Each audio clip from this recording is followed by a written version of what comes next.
Right, that's a very nice question to start with. I started my studies in pharmacy. So my undergraduate degree was in pharmaceutical sciences. And while studying pharmaceutical sciences, I realized that there is a lot of interest on developing chemicals and drugs to treat disease in patients, which is a very good cause, of course. However, I noticed that there is very little attention given to the fate of these chemicals. They are all synthetic or man-made chemicals. So the fate of these chemicals after they do their job in treating the disease in the patients. So very little attention into what happens when they are excreted or when they are metabolized and then go in the sewer system, and what happens to them afterwards. No one was really interested or researching this aspect. When I was doing, I'm quite an old guy now. So when I was doing my studies, my undergraduate studies, and this inspired me to do my master's on this particular topic. So in my master's, I was still studying pharmaceutical analytical chemistry, but in my master's dissertation, I developed a method to measure or to determine the antibiotics that are released in hospital waste, in the wastewater from hospitals. So we can measure their concentrations, and we can understand about things like the antibacterial resistance that may be caused by these antibiotics in the wastewater, for example. And then following on from this, I was motivated to do a PhD after my master's degree. And I also studied in my PhD the environmental behavior and the fate and the human exposure to a widely applied synthetic chemical that at the time was really being widely applied to building materials and to electronic equipments and to a lot of things. I did a lot of research in my PhD and ended up with this chemical being listed under the Stockholm Convention for Persistent Organic Pollutants. So to me, that sort of gave me satisfaction that, the work that we do is actually having an impact and it's benefiting public health on a global scale, not just a fixed amount or a certain amount of patients with a given disease, but it's actually having an impact on public health on a global scale. So I think, without going into too much detail, that's my journey to, studying the stuff that I'm studying now.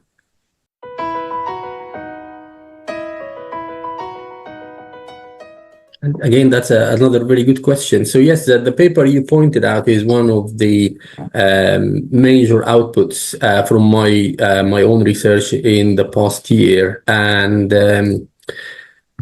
this paper is a joint paper which was co-authored by a large group of scientists from different parts of the world, which convened in Lyon in France under the invitation of the International Agency for Research on Cancer. This agency is part of the World Health Organization. And this group of scientists, including myself, we studied for over a year, in particular, the group of chemicals or polyfluoroalkyl substances, or more commonly known as forever chemicals. This is a group of chemicals that is, causing a lot of concern in society and in the news. There has even been a movie called Dark Waters that was about them by Mark Ruffalo. It's a nice movie, so you can watch it. It's really good and entertaining. So these chemicals are industrial chemicals that are used on a large scale. and they were found to or linked to cause some adverse health effects, including cancer in people, particularly living around the areas of their production in the United States of America, which is the story of the movie that I just mentioned. But the world and the public needed to know if there is a real scientific link, a scientific explanation for this association with potential cancer and ill health. And that obviously took some time. And as I said, a large number of researchers from experts from around the world who convened together. We added our experience to each other. So we did a lot of research around the topic until the whole group came up with the classification of one of these forever chemicals called perfluorooctanoic acid, or commonly known as PFAA. Being a type 1 human carcinogen. That means it's causing cancer. It's likely to cause cancer in humans. While it's not very good news, unfortunately, to the people who are exposed to this chemical at high levels, but it is also good for protection of public health, because such findings and reports lead to the ban of this chemical from production and use further, which will protect the public health for the next generation, hopefully. So yeah, that's this paper, and probably why you see a lot of citations for it. It's only released this year, but it's a topic of high societal and media interest as well.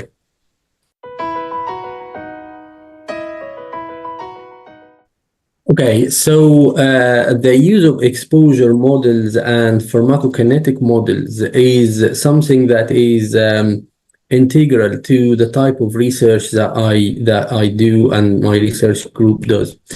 There is only a limited number, even with large studies and large projects, there is only a limited number of experiments that a scientist on the field or in the laboratory can do. We are, as I said, looking at population exposure, sometimes even on the global level. So it's very difficult to go about and measure the exposure of every single person on, living on this planet, or even in one country. Yes. So there has to be a modeling aspect to this.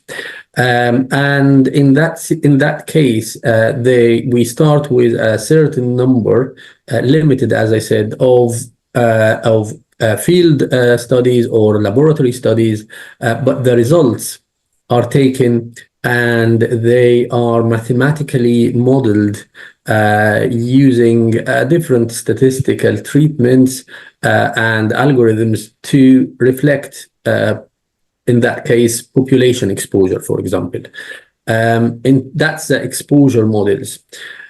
For the pharmacokinetic models, this is a different thing. The pharmacokinetic models are useful also to predict the internal exposure of people. So this is how much of the pollutants that we are talking about will reach inside the body of people. They will reach their blood, for example, or they will reach the human milk if it's a lactating mother or something like this. And again, the model in this case is necessary, is important, because again, there is only a few number of people that you can take blood from, or you can take human milk from. You cannot go and pierce everyone's arm and take blood from everyone and so on. So the model helps us to predict these concentrations without hurting any people in the process, and it then allows us as scientists to issue recommendations about this chemical reaching high concentrations, for example, in blood, and can cause certain adverse health effects. or this chemical maybe is metabolized and is excreted, so it is not that dangerous. So I want also to say that not all our research is doom and gloom and saying that this chemical is bad and this is dangerous. And sometimes actually it's the reverse. It's the good news that yeah, this is okay. This is being excreted. This is not causing that much damage, and so on. So that's to answer your question about the development and the use of exposure models and pharmacokinetic models in my research.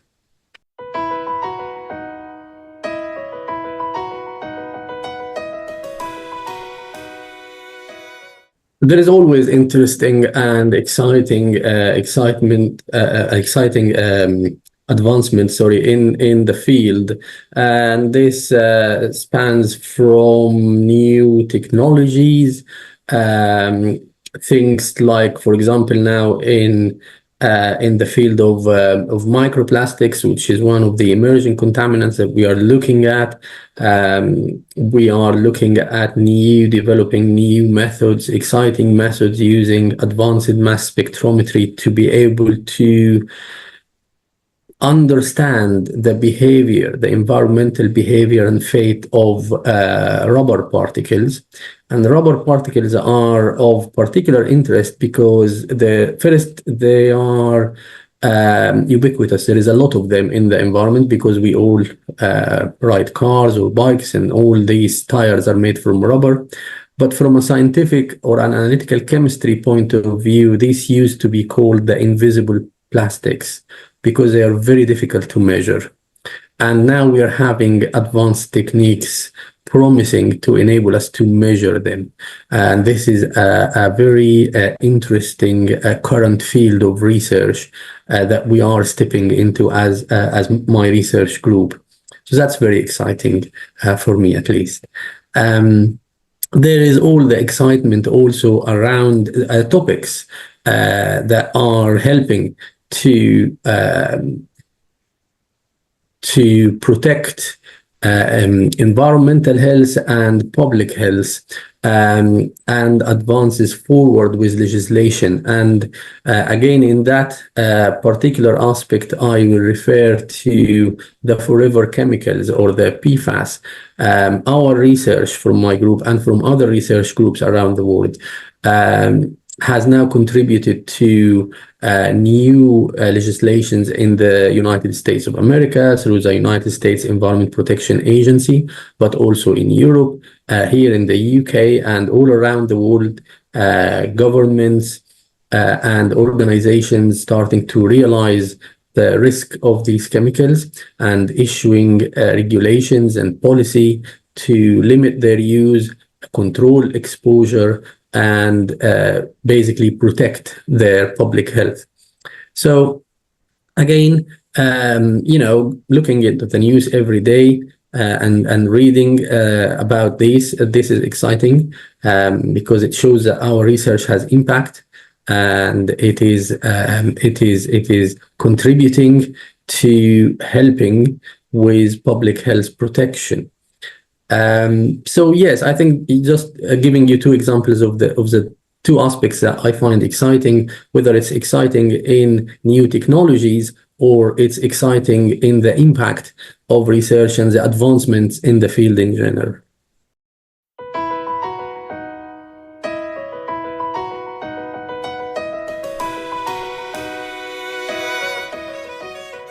This is a broad question. So obviously the risks, there are different groups of chemicals and different types of pollutants, even they are not chemicals. So there are different measures that can be applied to mitigate against the risks of different types of pollutants. Now, some of that can come from regulations and legislations in terms of public health protection, but there is also a stress and importance on the societal contributions and different communities being aware of the risk of these substances and taking collective actions to protect and guard against them. There are various things. So we have issued different guidelines and different sort of advice against different things in the past. So if you're talking about chemicals, for example, that are used to flame retard textiles at homes, then people are advised to frequently vacuum, continuous cleaning, washing their hands frequently and the hands of their kids frequently to avoid the buildup of these chemicals. People are advised to use things like natural textiles rather than synthetic textiles. Which may be treated with these chemicals. People are advised to, when they go and buy these products, to look carefully at the label and understand which are the safer products for them based on the issued guidance.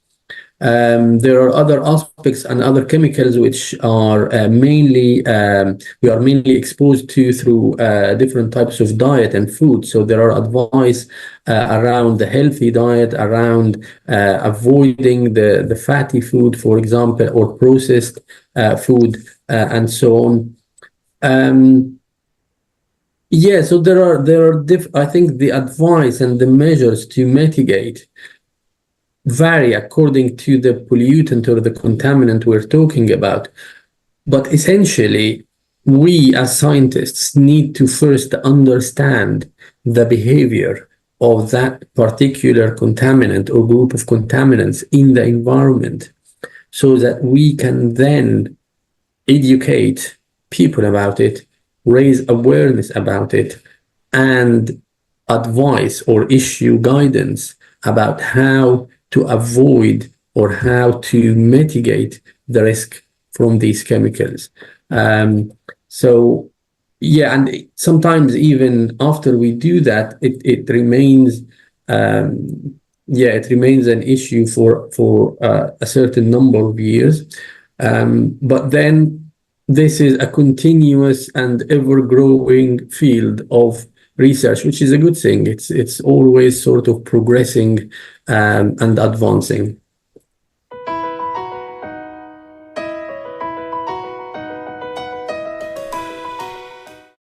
Okay, so just a little correction. So I am an associate editor of environmental research. My subsection is environmental toxicology and chemistry. So just to clarify the name of the journal here. I think your journal is taking good steps in the field. I think your team are very active and reaching out to people and promoting your journal in creative ways. This particular example is a very good example of doing interviews with scientists on the field. So these aspects are really good.